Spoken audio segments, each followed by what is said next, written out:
இயேசு கிறிஸ்துவின் இன்ப இனிய நாமத்தில் வாழ்த்துகிறோம். இன்றைய வேத வசனம், ஏனோக்கு தேவனோடே சஞ்சரித்துக் கொண்டிருக்கையில் காணப்படாமற் போனான், தேவன் அவனை எடுத்துக்கொண்டார். ஆதியாகமம் 5ஆம் அதிகாரம் 24ஆம் வசனம். Today's Bible verse.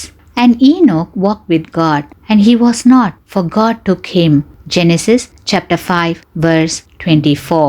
ஏனோக்கை பற்றி வேதாகமத்தில் அதிகம் கூறப்படவில்லை. ஆனால் அவர் யாரேத்தின் மகன் என்றும் அவருடைய மகன் மெத்துசலா பிறந்தபோது அவருக்கு 65 வயது என்றும் நாம் அறிவோம். அவருக்கு மற்ற மகன்களும் மகள்களும் இருந்தார்கள் என்றும் 300 வருடங்கள் தேவனோடு நடந்தார் என்றும் வேதாகமத்தில் கூறப்பட்டிருக்கிறது.